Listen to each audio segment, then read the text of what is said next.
Shalom saudaraku yang dikasihi oleh Tuhan Yesus, pada hari ini kita melanjutkan pembahasan kita dari Ibrani pasal 5 ayat 8, belajar melalui penderitaan.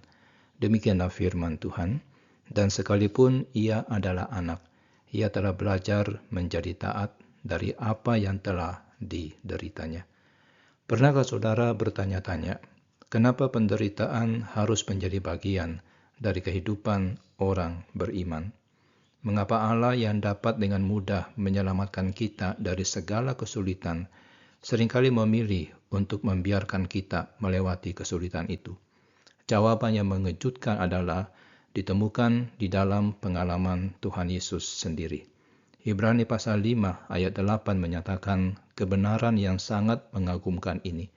Dan sekalipun ia adalah anak, ia telah belajar menjadi taat dari apa yang telah dideritanya.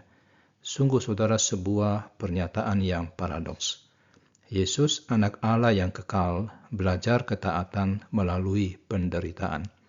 Jika anak Allah sendiri perlu belajar melalui penderitaan, bukankah ini memberikan perspektif yang baru tentang kesulitan-kesulitan yang kita hadapi? Ketika penulis kitab Ibrani mengatakan bahwa Yesus belajar ketaatan, ini bukan berarti sebelumnya ia tidak taat. Sebaliknya, ini menunjukkan bahwa Yesus di dalam kemanusiaannya mengalami secara nyata apa artinya taat dalam situasi yang sulit dan semakin sulit. Ketaatannya bukanlah teori, melainkan diuji dan dibuktikan dalam penderitaan yang nyata, yang puncaknya adalah kematiannya di atas kayu salib. Di dalam bahasa Yunani ada permainan kata antara belajar dan menderita, yang mencerminkan pepatah kuno yang berkata seperti ini, pembelajaran datang melalui penderitaan. Penderitaan menjadi sekolah di mana ketaatan Kristus diuji. Melalui setiap tantangan yang Kristus hadapi, Yesus membuktikan kesetiaannya kepada kehendak Bapa. Nah, saudaraku, ini memberikan makna baru pada penderitaan kita. Penderitaan bukanlah tanda bahwa Allah telah meninggalkan kita, melainkan alat yang digunakan Allah untuk mendewasakan iman dan ketaatan kita. Seperti emas yang dimurnikan dalam api, karakter kita dibentuk melalui ujian. Dan lebih dari itu, saudaraku, kita memiliki penghiburan bahwa Yesus memahami pergumulan-pergumulan kita. Ia telah berjalan melewati jalan penderitaan sebelum kita. Ketika kita bergumul untuk taat dalam kesulitan, kita sedang mengikuti jejaknya.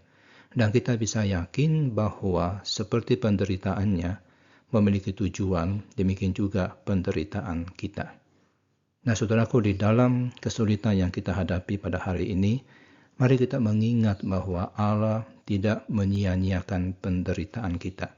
Ia menggunakannya untuk mengajar kita ketaatan, membentuk karakter kita, dan menjadikan kita lebih serupa dengan Kristus. Pertanyaannya bukan lagi mengapa aku menderita, melainkan apa yang Allah ajarkan kepadaku melalui penderitaan ini. Mari kita berdoa. Bapa Surgawi, terima kasih karena penderitaan kami tidak sia-sia di dalam tangan-Mu. Seperti Yesus belajar ketaatan melalui penderitaan, bantu kami untuk tumbuh melalui kesulitan yang kami hadapi. Berikan kami kekuatan untuk taat, bahkan ketika jalan itu sulit. Jadikan kami semakin serupa dengan anak-Mu. Di dalam nama Tuhan Yesus kami berdoa. Amin.